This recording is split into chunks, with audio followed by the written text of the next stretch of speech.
Ayn Rand's stories are stories about the struggle of the individual against the collective and their gripping.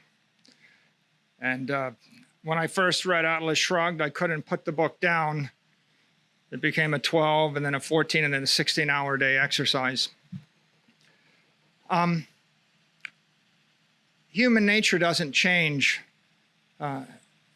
That struggle existed 100,000 years ago. That struggle exists today. What does change is technology. 100,000 years ago, an enraged human being could maybe kill 10 other people. And today, an enraged human being can kill 100 million people. And so as technology advances, our thoughts about ethics and morality and technology and civility have to evolve. Today, we struggle with the challenge of authority. You know, Lord Acton said, absolute power corrupts absolutely. And the only difference between absolute power today and absolute power 10,000 years ago is today we have a company that listens to everything a billion people say. We have another company that answers the questions that 4 billion people ask.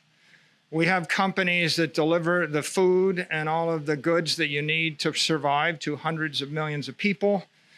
We have one company that delivers all of the business software to 80 million corporations, indirectly serving billions and billions of employees.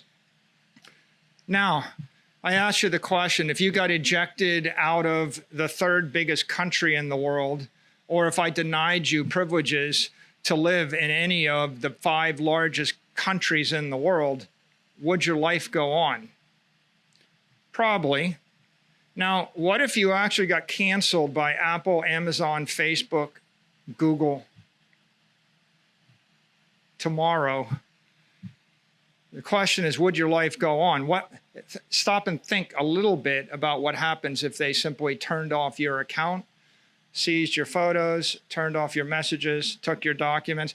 What if Microsoft just denied you access privileges? Could you run a business? Could you work? It's a big question. We've never had, I used to make the joke, Apple's the most valuable company in the world because there's never been a company in the world as valuable as Apple. It legitimately is the most valuable because it can change the lives of 1 billion people over the weekend by shipping some electricity. And that is not something we struggle with 100 years ago. So the question really is, what happens if this goes on? Companies get bigger, we got big tech, governments get bigger. As the companies get bigger, when the company serves 3 billion people, then that means one bureaucrat can make one phone call to that company and potentially turn off all of the information flowing to all 3 billion people over the weekend, right? This is it's a new idea, and it's a disturbing idea. The story of Atlas Shrugged is the story of individuals struggling against the collective, and eventually they realize it's a corrupt and a rigged game, and they can't succeed at it. And the solution that John Galt offers is to withdraw from the corrupt economy. So should we follow John Galt's example? Should we just withdraw from a corrupt economy? Can we? Well, obviously we haven't. You know, if another famous writer, Robert Heinlein, he had a quote. He said, you don't win wars by dying for your country. You win wars by making the other guy die for his country. And we don't want to be martyrs. We want to be winners. And that is the challenge we face today. There's no point in going on strike unless you've formed a union first. Just going on strike without the organization in advance is just self-inflicted martyrdom. Bitcoin is a union. I'm going to leave the thought and continue with my speech. We'll come back to it at the end. There's a freedom saga in the history of the human race. What is that saga? Somebody grows up, they struggle against the collective. Life is oppressive. They can't farm, they can't live, they can't worship, they can't celebrate, they can't breathe. So what do? Well, they go over the horizon. Beyond this horizon, we travel somewhere over the hill. After that, we go to the New World. We get in a ship. If you're a Huguenot, if you're a Protestant in Catholic land, if you're a Catholic in Protestant land, if you're a second son, at some point, you're a Quaker, you get in a ship, you go to the New World. What happens after you settle the New World? Well, it gets too oppressive on the East Coast. Go west, young man. And we go west. We want to get away from too many politicians, too much government, too many well-intentioned individuals trying to help us with more laws, more government services.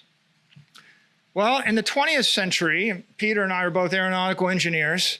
We read every science fiction writer, and the great romantic science fiction tomes from Heinlein, et cetera, were all about Earth is too crowded. We got to get off this planet. We got to go to space. Elon Musk channels this aspiration every day. But in general, we all grew up thinking that in the 70s and the 80s. Go to space. Now, the problem is, it turns out to be fairly expensive to go to space. We didn't quite make it. We figured out how to send millions of people to the New World, and we spent millions of people west, but we couldn't send millions of people to the moon or Mars or the next habitable G-type star. So where is the next frontier for those thirsting for freedom? Cyberspace. And here, I pause and I ask you to, like Steve Jobs said, think different. Thinking conventionally will get you killed. We will be martyrs. We will not be winners, right? If you want to die for your country or die for your cause, you can do that by thinking conventionally. If you want to win, you need to think unconventionally. We have to embrace new paradigms. In the 21st century, you can choose where to locate your body, your friends and family. You can choose where to locate your mind. You can spend your time on Twitch or Netflix or YouTube or Reddit or reading whatever you like. There's infinite. You can be wherever you want to be with any group you want to be in cyberspace, in your head. You can also choose where to locate your business, your P&L. Where do you generate cash flow in order to pay your expenses? You want that to be a streaming YouTube channel? You want that to be a bakery on Venice Beach? You choose. There are consequences. And finally, you can choose where to place your wealth. That is, what will your bank be? How will you store your life savings? Every dime that you earn this year will be stored where? You don't have to work where you live, and you don't have to think where you live, and you don't have to store. If you live in Venezuela and you make money in pesos, or sorry, in Bolivar, or if you live in Argentina and you're making pesos, you don't have to save your pesos in an Argentine bank. You could choose to place your wealth in a different location than your business interests while your mind is in one place and your body is in another. The idea of crypto, or the great achievement of Satoshi Nakamoto, is the concept of creating a truly decentralized network, giving it to billions of people, allowing people to in a decentralized way, protect that network, support that network, serve that network, benefit from that network, transcending the constraints of a CEO, a corporation, a country, a city, a company. What if we could create something which is truly a utilitarian, egalitarian, economically and philosophically empowering computer network created on the strength of the power of cryptography? And cryptography is a machine with a mechanical advantage. Instead of a Roman construction crane with 180 to 1 mechanical advantage that lets you move a one-ton block with your hands, We're talking about cryptography where it becomes billions or trillions of times harder to break the code than it is to create the code. It's a trillion to one advantage. It's a quadrillion to one advantage. If you can create a mechanical advantage in cyberspace, then you can create something which is going to transcend and beyond the reach of the collective. And you finally have a tool with which to fight back. Bitcoin is a shining city in cyberspace, and you can go there once you understand it. Bitcoin and objectivism, they have a common cause. Ayn Rand in 1959 said, "I'm for the separation of the state and economics, just as we had the separation of church and state." Whereas Hayek in 1984 said, "I don't believe we shall ever have good money again before we take the thing out of the hands of the government. That is, we can't take it violently out of the hands of government. All we can do is by some sly, roundabout way introduce something that they can't stop." Clearly, both movements are thinking about separating economics from the state and from the collective. The difference is, for thousands and thousands of years, the technology for doing that was imperfect. The technology of gold to separate the power from the state doesn't work when they just shoot you and take your gold. The technology of cows or tobacco or fiat currency or buildings, they don't work that well to separate economics from the state. So although this was an ideal and aspiration, we never had the technology to realize it. January 3rd, 2009 is the singularity.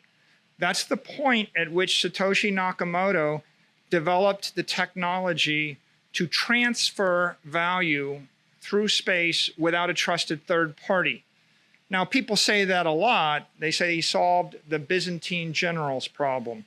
But if you can transfer something of value through cyberspace without a trusted third party, that means you can manifest something of value in cyberspace without a trusted third party. That means you can create and store and transfer energy in the digital realm. The creation of digital property, digital money, digital energy, and digital matter was therefore affected on January 3rd, 2009. Most people don't realize this, but Satoshi opened a portal from the physical realm into the digital realm, and energy began to flow into cyberspace, bringing life to a formerly dead realm consisting only of shadows and ghosts, bringing conservation of energy and matter, objectivity, truth, time, and consequence into the digital realm, delivering property rights, freedom, and sovereignty that is separate from the physical and the political realm to humanity. Most of the world, myself included, ignored this chain reaction for the next decade. It happened, it flickered, it burned, we ignored it, except for the OG Bitcoin cypherpunks, and they can tell you that everybody thought they were crazy. In March of 2020, the world came to a grinding halt. Suddenly, billions of people woke up to the prospect of an economic collapse, losing faith in their institutions and their governments. On August 10th, MicroStrategy, struggling with this existential crisis, adopts the Bitcoin standard. At that point, I concluded the road to serfdom is working exponentially harder for a currency growing exponentially weaker. And we saw an escape from economic slavery in the form of what we thought was digital gold. But as I've explained, it turned out to be much more than digital gold. On September 18th, after fully adopting the Bitcoin standard and after talking to some more Bitcoiners, I had this epiphany. I went to Twitter and I posted the following: Bitcoin is a swarm of cyber hornets, serving the goddess of wisdom, feeding on the fire of truth, exponentially growing ever, smarter, faster, and stronger, behind a wall of encrypted energy. And I think Ayn Rand would understand what I was saying. What it means is, for the first time in the human race, we have unleashed a freedom virus, a truth virus. We've unleashed a sovereignty virus, which is also a monetary virus. And as you know, and as Heinlein once said, the only way to fight a virus is with another virus. You can't take it head on. Bitcoin is something special. Galt's Gulch is the Bitcoin network. Rather than removing your labor from a corrupt economy, you should remove your money from a corrupt economy. Bitcoin's a protocol to create free ideas, free economies, and free assets beyond the control of corrupt institutions. It's a fast, fair, and equitable method to settle the differences of 8 billion people. We say in the Bitcoin world, fix the money, fix the world. Success. We want to succeed? This is the end of my speech. We could talk about the struggle and the human misery, and we could talk about the reasons why and what people think about it, but ultimately, it doesn't really much matter. I don't want to be a martyr. I don't want us to die for our country. I want us to be the winners. Success requires courage, clarity, and commitment. Look, there's 20,000 cryptos. There's one that's 95% dominant, which is ethically sound, technically sound, economically sound. Bitcoin is reared in metal. It's the hardest substance in the universe. Most people don't know it. Most people are afraid of it. Never done that before. When we bought Bitcoin, we bought 250 million. No public company had ever bought any. People thought we were crazy. So then we bought another 175 million. People thought we were crazy. Then we bought 600 million more. People said, you can't stand on it. It'll destroy you. It's like standing on a bridge made of steel. And I concluded, it's the perfect engineered material to solve our problem, but people are living in fear. And how are we going to get them to not be fearful? And I was reminded of Andrew Carnegie's example. It's like, build the bridge, go stand out in the middle of the bridge. You build an airplane, fly the airplane. Show people that it's not going to break. That's what MicroStrategy did. We said, well, if it's good for 100 million, it's good for $1 billion. If it's good for $1 billion, we might as well go for 4 billion. Right? And at some point, people will realize that they have more to fear by not embracing this technology than by embracing it. Right now, it's a $400 billion asset. There are $400 trillion of other assets floating around in our current fiat system. They're leaking energy, they're corrupt, they're inefficient, they're controlled by the collective. Bitcoin is 0.1% of the human race's liquid energy. 99.9% of the world doesn't get it. They're not there. That 99.9% haven't moved to Galt's Gulch. That means you're still early. So you can plug in yourself, your company, your organization, your agency, your product, your service, your family, or your ideology. I said to you at the beginning of the talk, Bitcoin's a union. The union gets more powerful as more people join. And in the war for the future of money, it's going to be won with money. As the money moves into the network, the monetary union gets more powerful. Everybody that joins the network has that much more power. And your only hope against the oppressive force of the collective is to unionize your own activities and organize your activities with people of like ideology that believe as you believe. More money, more people, more power. So in closing, Bitcoin is an economic machine based on a truth machine, poised to emerge as a freedom machine. It's the best choice we have to save our civilization and realize the ideal world envisioned by Ayn Rand and the objectivist movement. Join us. Thank you.